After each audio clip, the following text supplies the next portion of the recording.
bon na aider le sousena o échoué oyebi histoire mo za na bo banki parce que oza koyeba te que signifie droit d'héritage nzambe tango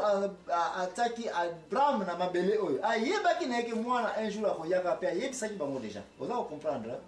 nzambe lokola ayebaki te ba héritage ya biloko ba papa ekendaka toujours pa banani pa ya bana ayebaki te jamais akoki kobénir Abraham bongo bénisa oyo ekendaka na libota mosusu nde malade tokomina na mikolo oyo okomona papa babeniro epa na nzambe mais yo papa na mutu na yo oza kokanisa biloko nyonso ya bana nkazi na ngai ya bafamille na ngai ki ba petit frère no ba grand frère na yo ba sœur na yo automatiquement oza ko bloquer ba bénédiction na yo ya ndako ya solo wana complètement parce que nzambe alingi ete soki nga na bénir tala ndenge alobi na Abraham na ko bénir yo na libota ne boko se multiplier lokola ba graine ya sable na ebale boko ko compter yango te et nzambe alobi te bénédiction nga na pesaka na mwana ngai eza bénédiction il faut qu'il de génération en génération yo zo kanisa lelo soki ba bénir yo na mobile na yo ke bana boboti eke ba bénédiction wana mobile na zo yo pesa na famille na ye eke génération o nzambe a prometaki ekosalem ya mwana za komona ete Abraham tanga boti nani tanga boti Isaac automatiquement ba bénédiction ekiti wana mais abota ya Isaac tabota isuna nani Ishmael na Ismaël est-ce que Ismaël ali makila ya Abraham ya isa makila na ye bo atika yake ndepamba bapesa ke pe bénédiction eti lelo yo lignée to makolo ya Ismaël to yebi ya mingi et ça peut très bien béni. Pourquoi? Parce que bénédiction oyo ya nani? Ya euti na papa na. Ya makila. Puissance d'héritage, droit d'héritage za kolobela mpoko lelo. Makila oyo, droit d'héritage oyo Ismaël azwaki et continue aki. Très bien. Sans difficulté na moya lelo parce que prometa ki yamo. Ki ko se multiplier. Multiplication ça va continuer. Isaac yeyo. Aye ko bota nani? Jacob ka bato basepeli babe zambwana mutu nazali kati na émission oyo ya la vérité zali présenté par nangaye pe nazali accompagné na mama Ani mutu azali activiste du jour ye mutu azali ko yana ba question ebele ye pe mutu azali ko représenter bato bazali na minoko me bazangi minoko ya koloba ya mwana ba ndeko nangaye tika ete to continue ko na émission ya pokwa lelo ngamu nazali na mutuna nazali ko tuna mama Ani Mama Ani ozako loba ete Ismaël na Isaac bazalaki bana ya nani? Bana ya Abraham, n'est-ce pas? Bazalaki bana Abraham. Mais lobitango Abraham kufaki bima fa kufa atikelaki partage ya richesse na Ismaël parce qui bazalaki bien béni. Parce que azali makila ya nani? Ya papa na n'est-ce pas? Et puis Isaac peut sous azalaki très bien béni parce que azalaki mwana nani? Azalaki mwana ya Abraham kaka eza ko continuer merci ni pona likamona otiko loba siko nazali ko tuna lisusu est-ce que nani lisusu yo sili ko yeba oyo azali ete a profiter suma ba bénédiction ya héritage ya papa na ye précisément bana ya Jacob ba momoko to bana ya Isaac bana Isaac bazali suma nani soko ko yuko na idée bana Isaac bazalaki Esau na Jacob Esau na Jacob bazali bana ya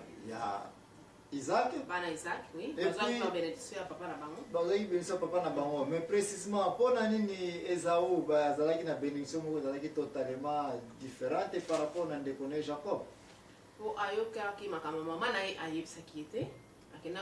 kobala mwasi ya mopaya. Bo mama na mona ki soki azuba bénédiction wana nyonso eniko batangu ye pa ozana prêt à kotikala ba bénédiction moi bana na mama na bango e kokele na ekole ya mususu yango mama wana a salaki trick wana ke ma utamie bénédiction e kenena ezonga kana famille oleke kenena libota mususu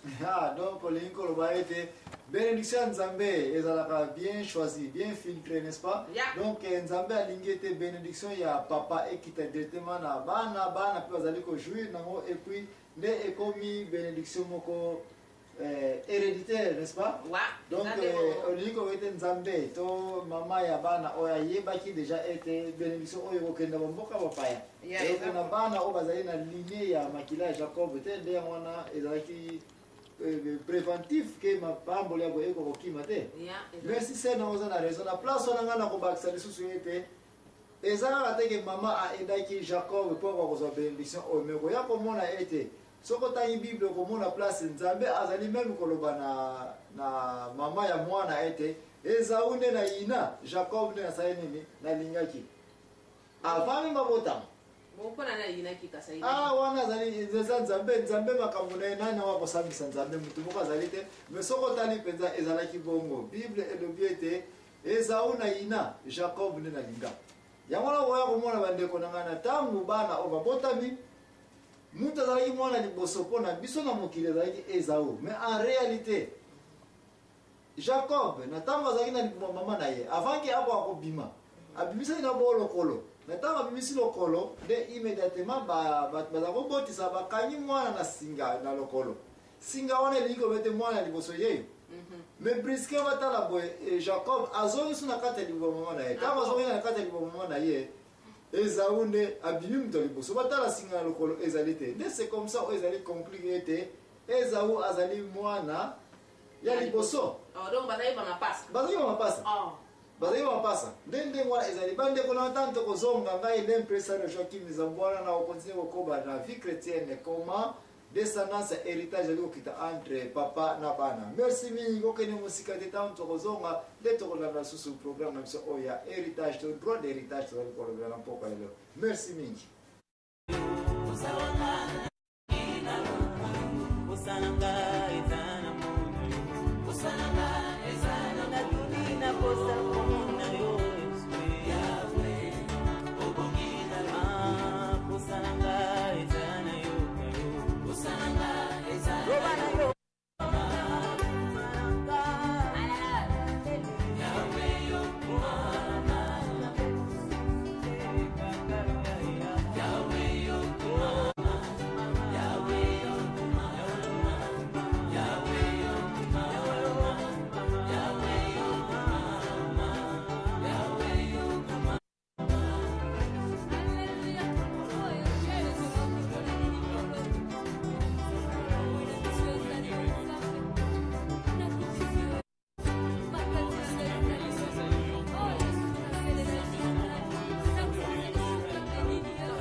émission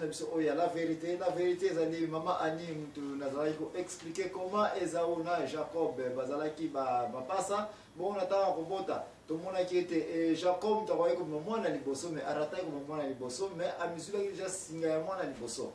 pourquoi parce que azongaki na kati libo mama na ye n'est-ce pas donc azalaki bano babimisaka nanu makolo voilà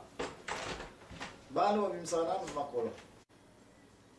Jacob azali mwana liboso parce que tango abimisaki lokolo na ye ba infirmier baza kobotisa mama Rebecca bamoni ete te yo mwana liboso tika tokango singa na lokolo tango bakangi singa tango abimisaki lokolo et puis azongi na kati tango azongi na kati makambo tourne